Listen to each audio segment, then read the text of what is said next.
Hello students, welcome back to Ankit's classroom. एक सवाल और सोच के जवाब देना। आप सुबह उठते हो, फेस वॉश करते हो, चाय बनती है, नहाते हो, स्कूल जाते हो, पानी पीते हो, घर आते हो, खाना बनता है, रात को सो जाते हो। अब सोचो इन सब में एक चीज कॉमन क्या है? पानी। अब एक और सवाल, अगर कल सुबह आप उठे और आप टैप ओपन करते हो और उसमें से एक भी बूंद पानी नहीं आए तो? कोई चाय नहीं, कोई नहाना नहीं, कोई खाना नहीं, कोई जिंदगी नहीं। स्टूडेंट्स, वाटर सिर्फ एक रिसोर्स नहीं है, वाटर ही लाइफ है। आज हम पढ़ने वाले हैं चैप्टर 11 इंडिया वाटर रिसोर्सेज। ये चैप्टर आपको बताएगा पानी कहाँ से आता है, कैसे यूज होता है, कैसे बचाया जाता है और क्यों ये चैप्टर सिर्फ एग्जाम के लिए नहीं आपकी लाइफ के लिए भी जरूरी है। Welcome to Ankit classroom. मैं हूं अंकित प्रजापति और चलते हैं सीधा टॉपिक पे।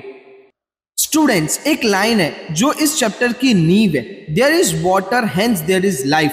ये सिर्फ एक कॉट नहीं है, ये एक यूनिवर्सल ट्रूथ है। कोई भी लाइफ, कोई भी बिना पानी के इस जमीन पे पॉसिबल नहीं है। ना इंसान, ना जानवर, ना प्लांट्स, कुछ भी नहीं। सोचो, जितने भी लिविंग बींग्स है इस दुनिया में, पूरा बायोटिक वर्ल्ड, सब अपनी सर्वाइवल के लिए पानी पे डिपेंडेंट है।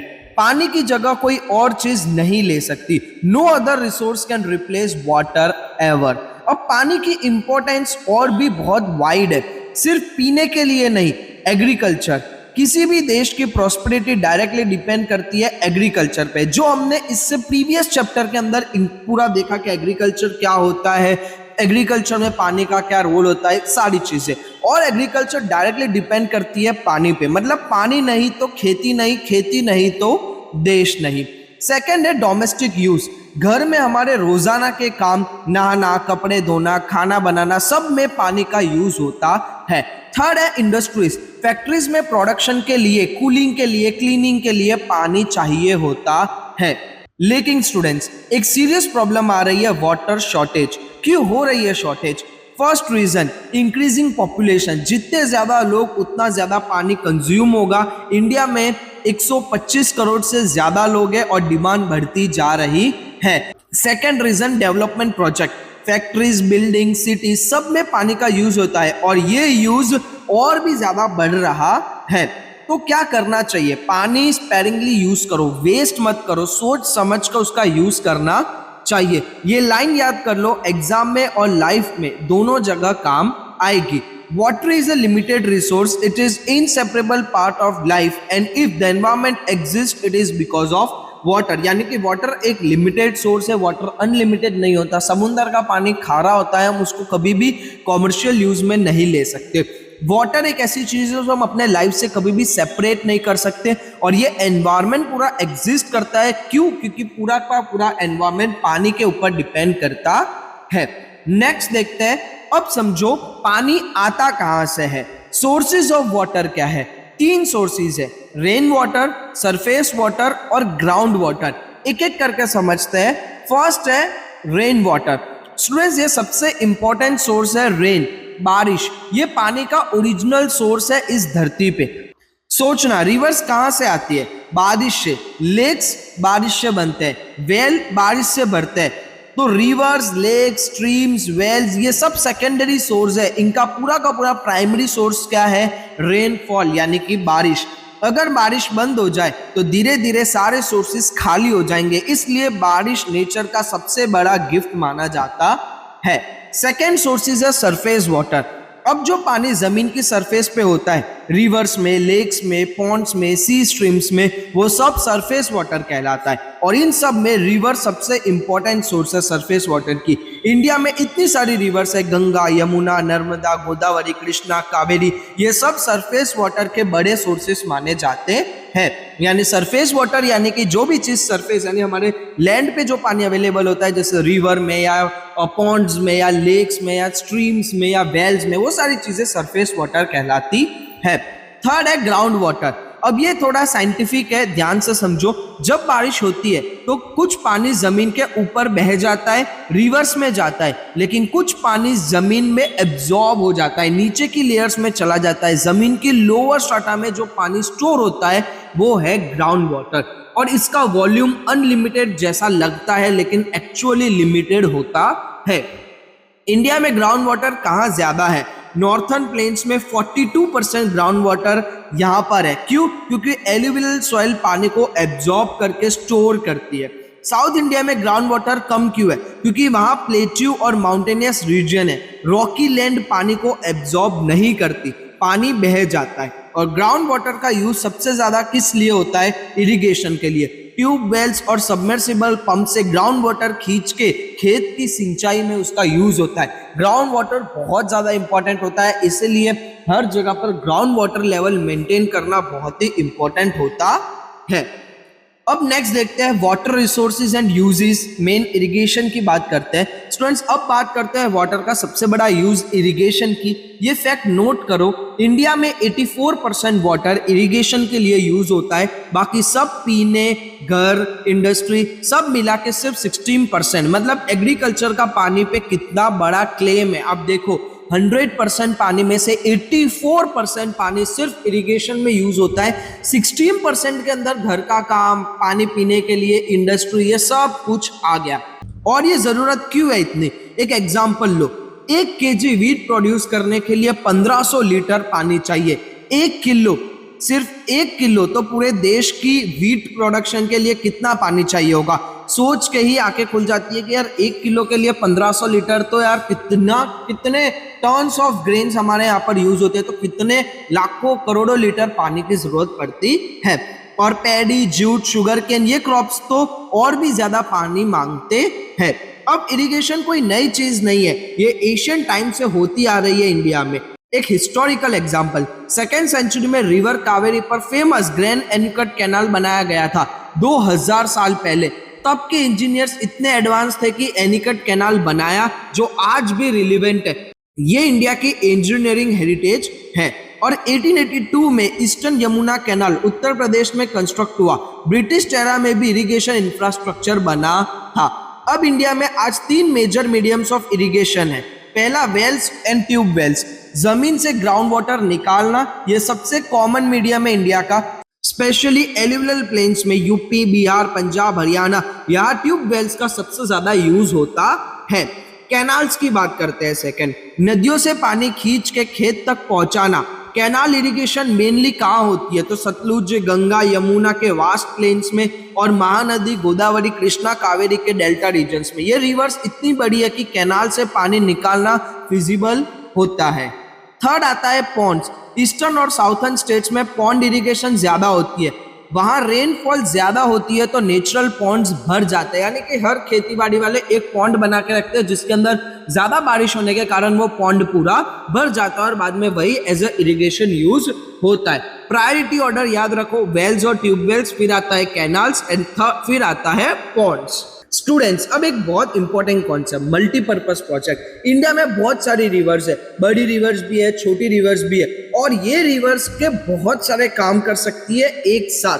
पहले सोचो, एक रिवर का क्या होता था? पहले सिर्फ बहती थी, मॉनसून में फ्लड आता था, गांव बर्बाद होते थे, ड्राई सीजन में पानी कम, खेत सूख जाते थे और पूरा का पूरा पोटेंशियल वेस्ट होता था। फिर आया एक आइडिया, इस रिवर को हार्नेस करो, एक डैम बनाओ और एक ही प्रोजेक्ट से 10 प्रॉब्लम सॉल्व करो।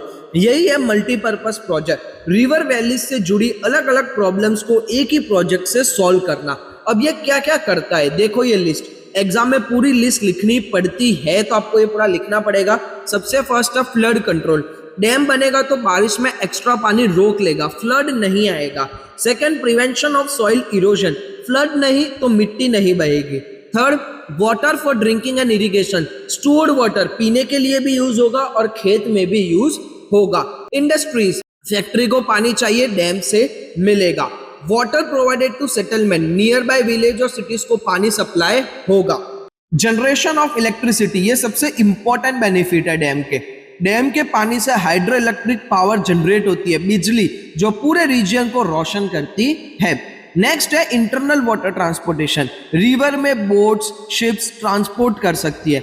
एंटरटेनमेंट, डैम के आसपास टूरिज्म और वाटर स्पोर्ट्स भी यूज हो सकता है। वाइल्ड लाइफ प्रोटेक्शन, डैम के रिजर्वियर के अराउंड नेचर प्रिजर्व बनता है। And development of fishery, reservoir में मछली पालन, फिशरमैन की लाइवलीहुड यानी कि फिशरमैन के लिए वो ज्यादा बेनिफिशियल रहता है। स्टूडेंट्स, ये पूरे 10 पॉइंट्स बहुत ज्यादा इंपॉर्टेंट है और पॉसिबल भी है, इसीलिए इसे मल्टीपर्पस कहते हैं। एक इन्वेस्टमेंट और 10 फायदे, यानी ये सारी चीजें एक डैम बनाने से हो सकता है। और इंडिया में वाटर ट्रांसपोर्टेशन भी रिच है, क्योंकि रिवर्स के एक दूसरे में मर्ज होती है और अल्टीमेटली सी में जाती है। एक नेचुरल हाईवे सिस्टम बनता है रिवर्स के अंदर। स्टूडेंट्स, अब इंडिया के मेजर मल्टीपर्पज प्रोजेक्ट की लिस्ट देखो। ये टेबल एग्जाम में डायरेक्टली पूछी जाती है कभी कभी, या फिर आप एज ए एग्जाम्पल भी लिख सकते हो। इसमें 3 चीजें याद रखनी होगी: प्रोजेक्ट का नाम, कौन सी नदी पे बना था और कौन से स्टेट्स को बेनिफिट हुआ। एक एक करके समझते हैं और साथ में मेंटल मैप भी बनाते हैं। सबसे फर्स्ट है भाखरा नंगल, रिवर सतलुज पे बना था, बेनिफिट हुआ पंजाब, हरियाणा और राजस्थान को। ये इंडिया का सबसे बड़ा मल्टीपर्पज प्रोजेक्ट है, नॉर्थ इंडिया की लाइफलाइन भी माना जाता है। कोसी प्रोजेक्ट, रिवर कोसी पे बनाया गया था, बेनिफिट हुआ बिहार को। कोसी को बिहार का सौरो भी कहते हैं, क्योंकि ये रिवर हिस्टोरिकली बहुत फ्लड लाती थी। इस प्रोजेक्ट ने फ्लड कंट्रोल में बड़ा रोल प्ले किया है। थर्ड है दामोदर वैली, रिवर दामोदर पे बना था, बेनिफिट हुआ झारखंड और वेस्ट बंगाल को। दामोदर को भी बंगाल का सौरो कहते हैं। यह प्रोजेक्ट यूएसए के टेनेसी वैली अथॉरिटी से इंस्पायर्ड था। फिर है हीराकुड, रिवर महानदी पे बनाया था, बेनिफिट हुआ उड़ीसा को। ये इंडिया का सबसे लंबा डैम है। फिर आता है चंबल वैली, रिवर चंबल पे बना था, बेनिफिट हुआ मध्य प्रदेश और राजस्थान को। फिर आता है नागार्जुना सागर, रिवर कृष्णा पे बना था, बेनिफिट हुआ आंध्र प्रदेश और तेलंगाना को। साउथ इंडिया का एक मेजर प्रोजेक्ट माना जाता है। फिर आता है कृष्णराज सागर, रिवर कावेरी पे बना था, बेनिफिट हुआ कर्नाटका और तमिलनाडु को। कावेरी रिवर पे वो फेमस रिवर जिसके पानी के लिए कर्नाटका और तमिलनाडु में आज भी डिस्प्यूट होते हैं। नेक्स्ट है तुंगभद्रा, रिवर तुंगभद्रा पे बना हुआ डैम, बेनिफिट्स हुए कर्नाटका और आंध्र प्रदेश को। Narmada valley, Sardar Sarovar dam, river Narmada पे बना, बेनिफिट हुआ मध्य प्रदेश, गुजरात, राजस्थान और महाराष्ट्र को। ये गुजरात के लिए बहुत स्पेशल प्रोजेक्ट है। सरदार सरोवर डैम गुजरात की शान है, पानी, बिजली, इरिगेशन सब कुछ देता है। अब गुजरात के स्पेसिफिक प्रोजेक्ट की बात करें तो कंडला वानाकोरी रिवर महासागर पे बना था, सिर्फ गुजरात के लिए। उक्कई ककड़ा पर रिवर तापी पे बना था, सिर्फ गुजरात के लिए। सूरत के पास उक्काई डैम साउथ गुजरात को पानी देता है। नेक्स्ट है धरोई, रिवर साबरमती पे बना था, सिर्फ गुजरात के लिए। साबरमती पे जो अहमदाबाद से होकर बहती है। स्टूडेंट्स, ये पूरी टेबल नोटबुक में एक बार लिखना, कॉलम वाइज प्रोजेक्ट, रिवर और स्टेट। एग्जाम में मैच द कॉलम या फिलिंग द ब्लैंक्स में एग्जैक्टली यही आता है। कभी कभी फिलिंग द ब्लैंक्स में भी नहीं, बट एमसीक्यू वगैरह में ये चीज देखने को मिलती है। स्टूडेंट्स, अब समझते हैं इंडिया में इरिगेशन का डिस्ट्रीब्यूशन कैसे होता है, यानी पानी कहाँ कितना पहुंचता है। पहली इंपॉर्टेंट बात, हर स्टेट में इरिगेटेड एरिया अलग अलग है, हर जगह एक जैसी इरिगेशन नहीं है, क्योंकि रेनफॉल, जियोग्राफी, रिवर सब डिफरेंट होता है। अब इंटेंसिव इरिगेशन के रीजन्स देखो, मतलब जहां सबसे ज्यादा इरिगेशन होती है।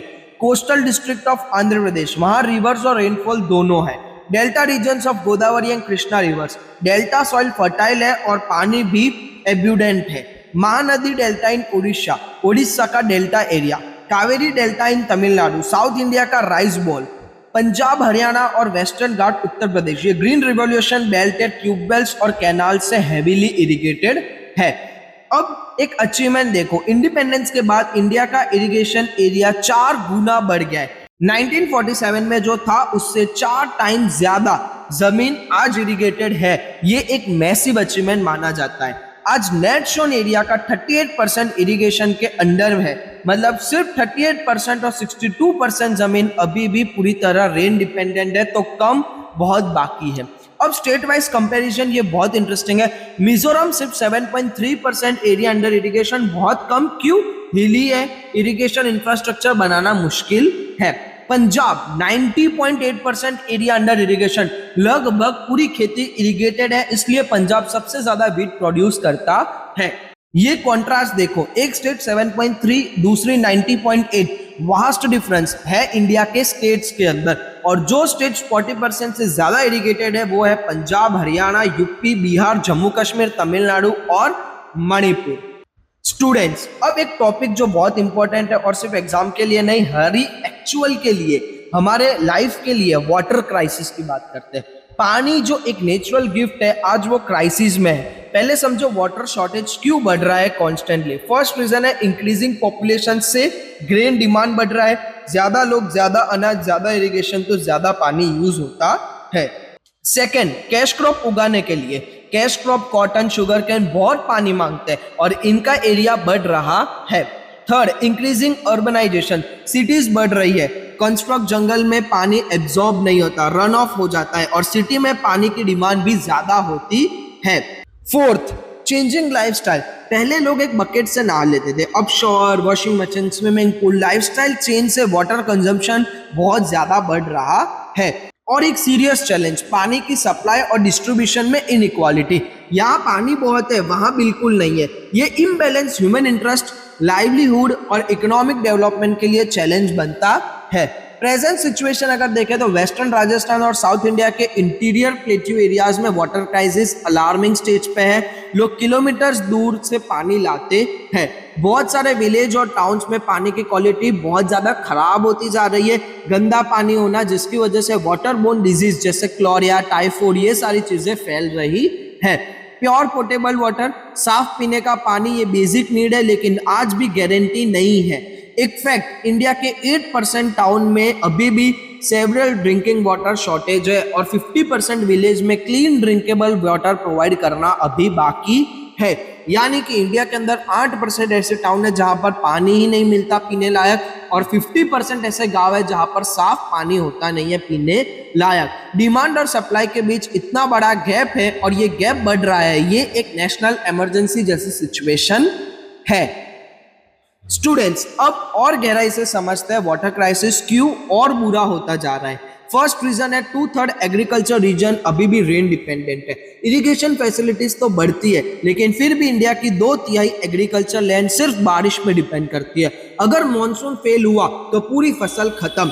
इतनी बड़ी पॉपुलेशन को खिलाने के लिए सिर्फ बारिश पे डिपेंड करना बहुत रिस्की है। Second reason, ground water level गिर रहा है। यह सबसे सीरियस प्रॉब्लम है। वेल्स और ट्यूबवेल से इतना ज्यादा ग्राउंड वाटर निकाला जा रहा है कि ग्राउंड वाटर लेवल बहुत तेजी से डाउन होता जा रहा है। रिचार्ज नहीं हो पा रहा, एक्सट्रैक्शन ज्यादा हो रही है। कुछ स्टेट्स तो एक्सेस वॉल्यूम में ग्राउंड वाटर एक्सट्रैक्ट कर रहे हैं अपनी कैपेसिटी से भी ज्यादा। रिजल्ट क्या आता है, ग्राउंड वाटर रिसोर्सेज डिक्रीज हो रहे हैं। एक दिन आएगा जब ट्यूबवेल चलेंगे और पानी नहीं आएगा। ये सिनेरियो कुछ एरियाज में ऑलरेडी हो रहा है। थर्ड रीजन है वाटर क्वालिटी प्रॉब्लम। इतना ग्राउंड वाटर निकालने से क्वालिटी भी खराब हो रही है। फ्लोराइड, एरेंसिक जैसे केमिकल ग्राउंड वाटर में आ रहे हैं जो हेल्थ के लिए बहुत ज्यादा डेंजरस है।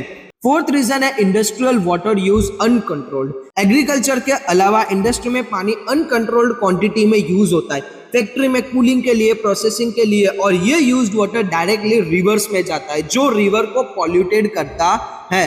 पांचवा, pollution. Main source of water pollution, domestic waste water और इंडस्ट्रियल वेस्ट वाटर। घर का गंदा पानी नाली से रिवर में जाता है। फैक्ट्री का केमिकल हुआ मिक्स पानी भी नदियों में जाता है। नदियों की हालत इतनी खराब हो रही है आप खुद सोच सकते हो। गंगा यमुना इंडिया की इतनी अच्छी और इतनी पवित्र नदियां थी पर आज पूरी तरीके से वो पॉल्यूशन में डूब चुकी है। ये हमने किया है, हम ही ठीक करेंगे। स्टूडेंट्स, प्रॉब्लम तो बहुत बड़ी है लेकिन सॉल्यूशन भी है। अब बात करते हैं वाटर मैनेजमेंट और कंजर्वेशन की।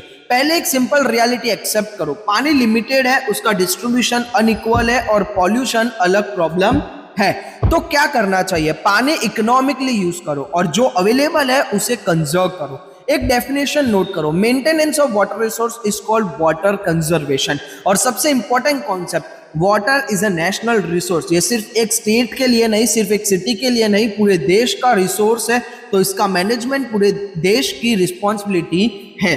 तो समझे, वाटर रिसोर्सेज को मेंटेन करना मतलब कि वाटर को कंजर्व करना। और ये जो वाटर है वो एक पर्सनल इंसान के, एक पर्सनल घर के, एक पर्सनल फैमिली के, एक पर्सनल स्टेट की नहीं बट एक पूरे देश की रिस्पॉन्सिबिलिटी माना जाता है। अब जनरल रेमेडीज देखते हैं वाटर कंजर्वेशन के लिए क्या करना चाहिए। फर्स्ट, मोर रिजर्वियर कंस्ट्रक्ट करो। जब मॉनसून में ज्यादा पानी आता है तो वो पानी रन ऑफ होकर समुद्र में चला जाता है। अगर ज्यादा रिजर्वियर होंगे तो ये एक्स्ट्रा पानी स्टोर हो जाएगा और ड्राई सीजन में यूज होगा। Simple logic, store when there is a plenty, use when there is a scarcity. यानी कि जब हमारे पास बारिश से पानी आ रहा है तो उसको स्टोर करो, जब जरूरत होगी तब उसको यूज करेंगे। Second, connecting to river basins, ये एक रिवॉल्यूशनरी आइडिया है। कुछ रिवर्स में बहुत पानी है, कुछ एरियाज में पानी की कमी है, एक रिवर बेसिन को दूसरी रिवर बेसिन से कनेक्ट करो, पानी जहां ज्यादा है वहां से जहां कम है वहां ले जाओ। इंडिया में रिवर इंटरलिंकिंग का प्रोजेक्ट इसे आइडिया पे बेस्ड होता है, जहां पर एक सूखी नदी के अंदर दूसरी जहां ज्यादा पानी होता है उसमें से सूखी नदी में पानी को ट्रांसफर किया जाता है। Third, ground water level raise करो, जो ग्राउंड वाटर गिर गया है उसे वापस ऊपर लाना होगा। कैसे? रेन वाटर हार्वेस्टिंग से, चेक डैम से। ये सब टेक्निक है जो जमीन में पानी एब्जॉर्ब करने में हेल्प करती है, ग्राउंड वाटर रिचार्ज होता है। स्टूडेंट्स, ये 3 remedies, more reservoir, river basin connection, ground water recharge, ये याद करो। एग्जाम में वाटर कंजर्वेशन मेजर्स पूछे जाए ये 3 सीधा लिख देना। एक लास्ट थॉट, पानी बचाना सिर्फ गवर्नमेंट का काम नहीं, ये हमारा काम भी है। एक टैप खुला छोड़ना, एक बकेट ज्यादा यूज करना, ये सब मिला के एक बड़ा फर्क डालता है। आज से एक रिजोल्यूशन लो, पानी वेस्ट नहीं करूंगा। अब देखते हैं वाटरशेड डेवलपमेंट। ये एक नया और इंपॉर्टेंट कॉन्सेप्ट है। नाम सुन के लगता है कॉम्प्लेक्स है, लेकिन एक बार समझा देता हूं फिर सिंपल लगेगा। वाटरशेड क्या होता है? सोचो, एक नदी है, उस नदी में पानी आता है, सीधा बारिश से नहीं बल्कि उस नदी के आसपास की पूरी जमीन से। उस जमीन पे जो बारिश गिरता है वो बह के उस नदी में आता है। ये पूरी जमीन, ये एरिया जहां से पानी बह के एक ही नदी में जाता है, यही है watershed.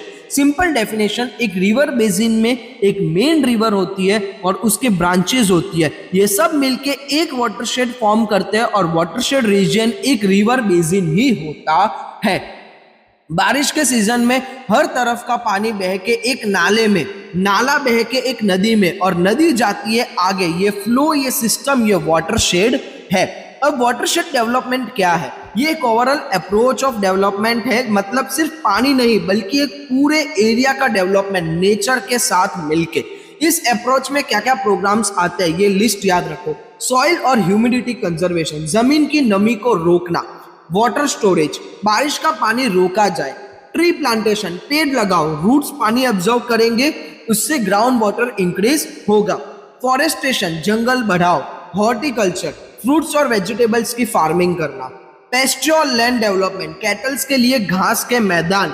Renewable of collective resources, community resources restore करना।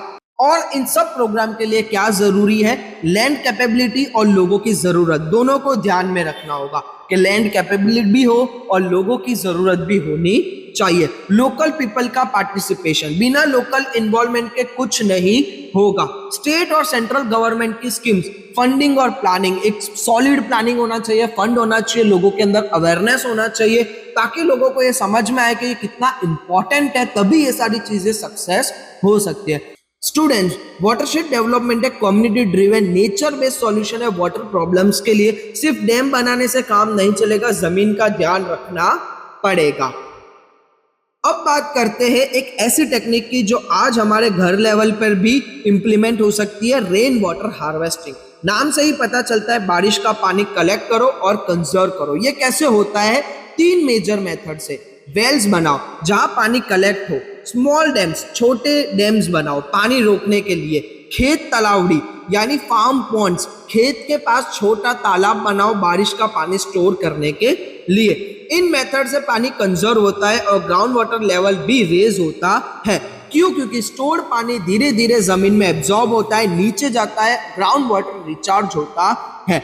और इसका फायदा डोमेस्टिक यूज और एग्रीकल्चर दोनों की जरूरत पूरी होती है। अब रेन वाटर हार्वेस्टिंग के मेन ऑब्जेक्टिव्स एग्जाम के लिए बहुत इंपॉर्टेंट है। ग्राउंड वाटर कंजर्व करो और अंडरग्राउंड वाटर टेबल बढ़ाओ, गिरा हुआ ग्राउंड वाटर लेवल वापस ऊपर आएगा। वाटर पॉल्यूशन रिड्यूस करो, ज्यादा पानी स्टोर हुआ तो less run of, less pollution. Ground water की क्वालिटी इंप्रूव होगी, फ्रेश रेन वाटर ग्राउंड में जाएगा, क्वालिटी बेटर होगी। वाटर लॉगिंग से लैंड रूट्स बचाओ, अगर पानी प्रॉपर्ली स्टोर हो तो रोड्स पे पानी नहीं भरेगा। सरफेस रन ऑफ रिड्यूस करो, बारिश के पानी बह के वेस्ट ना हो उसका ध्यान रखो। समर में और ड्राई स्पेल्स में डोमेस्टिक वाटर सप्लाई फुलफिल करो, जब नदी सूख जाती है तब स्टोर्ड पानी काम आता है। इंक्रीजिंग वाटर डिमांड फुलफिल करो, पॉपुलेशन बढ़ती है, डिमांड बढ़ती है, स्टोर्ड रेन वाटर हेल्प करता है उस डिमांड को फुलफिल करने के लिए। और एक modern idea, multi storage building में अंडरग्राउंड टैंक्स बनाओ, बारिश का पानी रूफ से कलेक्ट करो और स्टोर करो। ये बिल्डिंग डिजाइन ऐसे बनाओ कि पानी जमीन में स्टोर हो। ये बहुत सारे मल्टीपर्पज प्रोजेक्ट या अभी जो न्यू टेक बिल्डिंग्स बन रहे हैं उसके अंदर ये किया जाता है कि टेरेस के ऊपर से ऐसा एक पाइपलाइन लाई जाती है जो अंडरग्राउंड टैंक्स बनाए जाते हैं जिसके अंदर पानी स्टोर होता है। जिस दिन पानी ना आए या फिर गार्डन में यूज करने के लिए या फिर व्हीकल्स को वॉश करने के लिए या सोसाइटी को वॉश करने के लिए जहां पानी की नीड्स होती है वहां पर वो पानी स्टोर किया हुआ पानी यूज होता है। स्टूडेंट्स, ये सिर्फ गवर्नमेंट का काम नहीं, आपके घर की बिल्डिंग में भी रेन वाटर हार्वेस्टिंग सिस्टम लग सकता है। कई सोसाइटीज में ये ऑलरेडी होता है। ये एक प्रैक्टिकल सॉल्यूशन है। स्टूडेंट्स, अब मैं आपको एक रियल स्टोरी सुनाता हूँ। एक छोटे से गांव की कहानी है जो प्रूव करती है कि अगर विल पावर हो तो वाटर क्राइसिस सॉल्व की जा सकती है। बेड़ाज विलेज, अरावली डिस्ट्रिक्ट और गुजरात का ही स्टोरी है। पूरी गुजरात के अरावली डिस्ट्रिक्ट में बेड़ाज विलेज मतलब बेड़ाज गांव की पूरी कहानी है। ये गांव एक dry Rocky water scarce area में है। पहले यहाँ पानी की इतनी कमी थी कि लोग स्ट्रगल करते थे। जमीन पथरी हो चुकी थी, मतलब कि जमीन पूरी पत्थर जैसी हो चुकी थी, इतनी सूखी हो चुकी थी। लेकिन फिर कुछ हुआ, विलेजर्स ने पानी की वैल्यू समझी। उन्होंने सोचा बाहर से पानी लाने से कुछ नहीं होगा, अपने पानी को खुद बचाना पड़ेगा। और उन्होंने एक रिवॉल्यूशनरी डिसीजन लिया। पूरे गांव ने एक एसोसिएशन बनाई, एक संकल्प लिया कि बेड़ज का एक भी बूंद पानी गांव के बाहर नहीं जाने देंगे। सोचो, एक पूरे गांव ने मिलकर डिसाइड किया कि हरा पानी यानी उनका पानी और कहीं भी नहीं जाएगा। स्टेप्स जो उन्होंने लिए, सबसे पहले विलेज पॉन्ड जो सिर्फ 7 बीघा में फैला था उसे 20 से 22 फीट गहराई तक खोदा गया, ज्यादा स्टोरेज कैपेसिटी के साथ। यानी 7 बीघा में फैला हुआ एक विलेज पॉन्ड बनाया जिसके 20 से 22 फीट गहराई थी। फिर फाइनेंशियल असिस्टेंस से 10 चेक डैम्स बनाए पानी रोकने के लिए, 11 फार्म पॉन्ड्स, 25 हेक्टर में खेत के पास तालाब, पाइपलाइन 10 हेक्टर्स में डीप प्लग्स किए, जमीन में ज्यादा गहराई तक जोता पानी एब्जॉर्ब करने के लिए, स्मॉल डैम्स और भी छोटे बांध। रिजल्ट क्या हुआ? 2 lakh cubic metres 2.25 crore litres rain water capture करके स्टोर किया गया। सोचो, 10 चेक डैम्स बनाए, 11 फार्म पॉन्ड्स बनाए 25 हेक्टर के अंदर, पाइपलाइंस बनाई 10 हेक्टर के अंदर, और भी जो खेतों को है उनको ज्यादा डीप तक जोता गया ताकि उसके अंदर ग्राउंड वाटर मेंटेन रहे, और भी स्मॉल डैम्स बनाए, पॉन्ड्स बनाए। इससे क्या रिजल्ट हुआ? 2.25 करोड़ लीटर्स रेन वाटर उन्होंने स्टोर किया। और ये पानी ने क्या किया? पूरी सूखी पथरीली जमीन हरी हो गई, यानी कि जो सूखा पड़ा था अब वो हरा हो चुका है। पूरा का पूरा लैंड ट्रांसफॉर्म हो गया और एक ग्रीनरी आ गई। एक गांव ने बिना किसी बड़े गवर्नमेंट प्रोजेक्ट के खुद अपनी वाटर प्रॉब्लम सॉल्व की। स्टूडेंट्स, बेड़ज विलेज की मेहनत का रिजल्ट क्या रहा? ये सुनोगे तो रियलाइज करोगे कि वाटर कंजर्वेशन सिर्फ पानी नहीं, पूरी इकोनॉमी बदल देता है। पहला रिजल्ट, 154 बीघा जमीन को नई वाटर सप्लाई मिली। पहले जो जमीन सूखी पड़ी थी अब उस पे पानी पहुंचा 154, 154 बीघा इतनी बड़ी जमीन जो वेस्ट थी अब प्रोडक्टिव हो गई। रिजल्ट 2, मिल्क प्रोडक्शन 12.5% बढ़ गई सिर्फ एक साल में। पानी आया, ग्रास बढ़ी, कैटल को अच्छा खाना मिला, दूध प्रोडक्शन बढ़ा। एक डोमिनो इफेक्ट, पानी से घास, घास से दूध, दूध से income. Result 3, water storage 20 to 30% increase हुआ, मतलब पहले से काफी ज्यादा पानी स्टोर हो रहा है आज। रिजल्ट 4, फार्म प्रोडक्शन बढ़ी, पानी है तो फसल है, फसल है तो इनकम है, किसान खुश हो गया। रिजल्ट 5, आज बेड़ज की 136 बीघा जमीन पे जेड क्रॉप्स जो हमने देखा था चैप्टर 10 के अंदर, जेड क्रॉप्स यानी कि वैसे क्रॉप्स जो समर के अंदर उगाए जाते हैं, गर्मी के अंदर भी आज बेड़ज में 136 बीघा जमीन पर फसल होती है। वो जमीन जहाँ गर्मी में कुछ नहीं उगता था वहां आज जेड सीजन में भी फसल लहराती है। ये पानी की शक्ति है। और ये सब हुआ मेघराज एरिया में। बेड़ज विलेज ने पानी रोक के अपनी जिंदगी बदल ली। स्टूडेंट, ये जो पूरा बेड़ज विलेज की एक स्टोरी है, ये आप जब एग्जाम में वाटर कंजर्वेशन का पूछा जाता है, जब 4 मार्क्स में ये क्वेश्चन आता है, तो आप ये चीज लिख सकते हो, ये केस को अच्छे से लिख सकते हो कि वाटर कंजर्वेशन से बेड़ज विलेज को कितना इंपॉर्टेंट और कितना ज्यादा फायदा हुआ। तो एक कम्युनिटी का एक डिसीजन पूरी जिंदगी कैसे बदल सकता है, ये सारी चीजें आप उस आंसर के अंदर लिख सकते हो। स्टूडेंट्स, अब हम आते हैं एक बहुत इंपॉर्टेंट टॉपिक पे, water management practical points.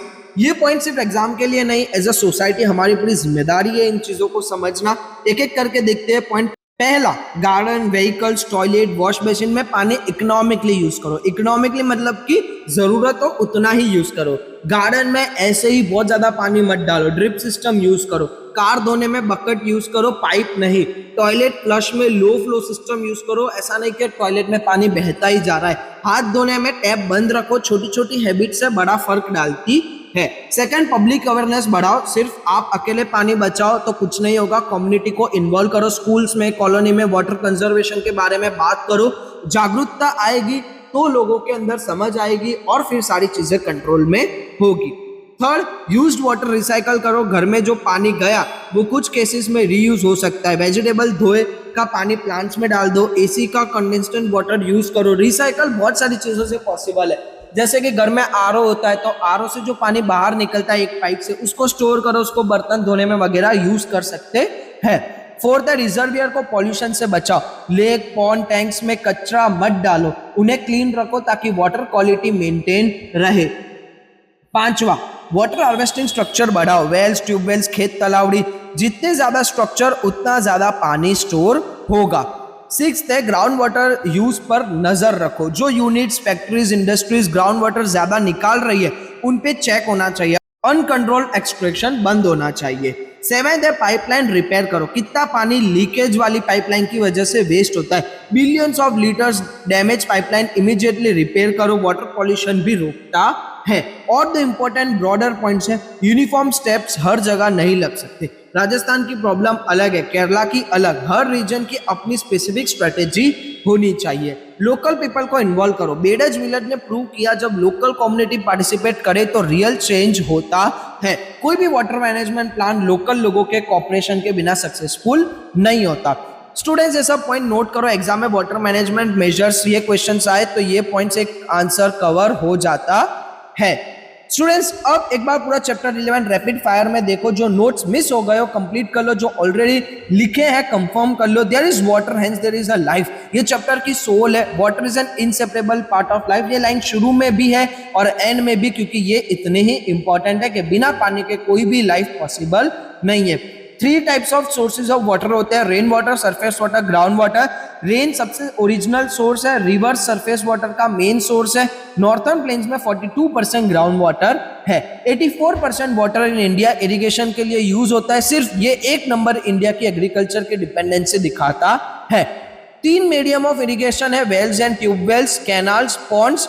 Wales and canal सबसे मेजर यूज होता है।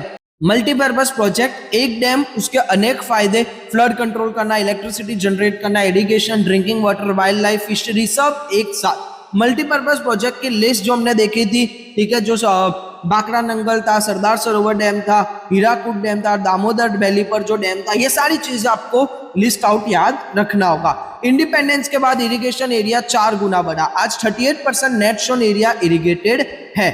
वाटर क्राइसिस अलार्मिंग स्टेज पर, स्पेशली वेस्टर्न राजस्थान और साउथर्न पेनिसुला प्लेट्यू में 8% ऐसे टाउन है जहां पर पीने लायक पानी की शॉर्टेज है और 50% ऐसे गांव है जहां पर साफ पीने लायक पानी नहीं है। वाटर क्राइसिस के कॉजेज होते हैं जिसमें ग्राउंड वाटर लेवल गिर जाता है, इंडस्ट्रियल पॉल्यूशन होता है, लाइफस्टाइल के अंदर चेंज होता है और पॉपुलेशन ग्रोथ एक मेजर वाटर क्राइसिस का रीजन है। वाटर कंजर्वेशन और वाटरशेड डेवलपमेंट ये 2 एसेंशियल अप्रोचेज है क्राइसिस सॉल्व करने के लिए। Rain water harvesting, well, small dam, खेत Talawadi, ground water level race करता है, क्वालिटी इंप्रूव करता है, डोमेस्टिक और एग्रीकल्चर नीड को फुलफिल करता है। बेडज विलेज की अगर कहानी देखें जो गुजरात के अरावली डिस्ट्रिक्ट की है, कम्युनिटी बेस्ड वाटर कंजर्वेशन का बेस्ट एग्जांपल है। 2 लाख क्यूबिक मीटर पानी को स्टोर किया, सूखी जमीन को हरा कर दिया, 154 बीघा को पानी मिला, मिल्क प्रोडक्शन 12.5% बढ़ी। ये प्रूव है कि विल पावर से ही सब पॉसिबल होता है। वाटर मैनेजमेंट के प्रैक्टिकल पॉइंट्स जैसे economically use, recycling, public awareness, harvesting structure, ground water monitoring, pipeline repair, सब मिलके एक कंप्लीट सॉल्यूशन बनाता है। और एक लाइन जो हमेशा याद रखना है, वेदर रेनफॉल अकर्स और not, water crisis is pending on us. बारिश हो या ना हो, हमारे पानी यूज करने का तरीका ही क्राइसिस का रीजन है और सॉल्यूशन भी हमारे हाथ में है। We have to conserve every drop of water, water is the life. Chapter 11 India water resources complete होता है। एक सेकंड के लिए रुको, इस चैप्टर में अपने सिर्फ फैक्ट्स नहीं पढ़े, अपनी एक रिस्पॉन्सिबिलिटी समझी, अपने बेडेज विलेज की स्टोरी सुनी। एक छोटे से गांव ने प्रूव किया कि पानी बचाना इम्पॉसिबल नहीं है, सिर्फ डिसीजन लेना होता है। अब आपकी बारी है, आज से एक टैप खुला मत छोड़ना, एक बकेट ज्यादा मत यूज करना, एक प्लास्टिक बॉटल की जगह रीयूजेबल बॉटल यूज करना, घर में बात करना, कॉलोनी में अवेयरनेस बनाना। ये सब छोटी छोटी चीजें, लेकिन हजारों छोटी चीजें मिलकर एक बड़ा फर्क डालती है। इस स्लाइड पे लिखा है, 1 drop of water may be small but 1000 of drop together can create an ocean of change. ये सिर्फ पानी के बारे में नहीं, ये हरे एफर्ट्स के बारे में है। आप अकेले कुछ नहीं कर सकते, लेकिन आप जैसे हजारों स्टूडेंट्स मिलकर एक ओशन ऑफ चेंज क्रिएट कर सकते हैं। अब प्रैक्टिकल काम, नोट्स कंप्लीट करो, पूरा चैप्टर एक बार खुद से रिवाइज करो, सोर्सेस, इरिगेशन, मल्टीपर्पज प्रोजेक्ट के टेबल बनाओ, वाटर क्राइसिस को समझो। नोट्स ऑलरेडी है तो स्क्रीनशॉट लो, उसको एक बार नोटबुक में लिखो ताकि सब कुछ समझ में आए। लाइक करो इस वीडियो को, इस चैनल को आगे बढ़ने में हेल्प मिलती है। बेल आइकन प्रेस करो ताकि नेक्स्ट चैप्टर की वीडियो मिस ना हो। अपने क्लासमेट्स के साथ शेयर करो, उनके एग्जाम की तैयारी भी अच्छी हो और शायद वो भी पानी बचाना सीख जाओ। कमेंट्स में बताओ आज से आप पानी बचाने के लिए क्या स्टेप्स लोगे, मैं जरूर पढ़ूंगा। मिलते हैं नेक्स्ट चैप्टर में। मैं हूं अंकित प्रजापति, अंकित क्लासरूम के साथ। Let's learn together. जय हिंद, जय Bharat. Thank you very much.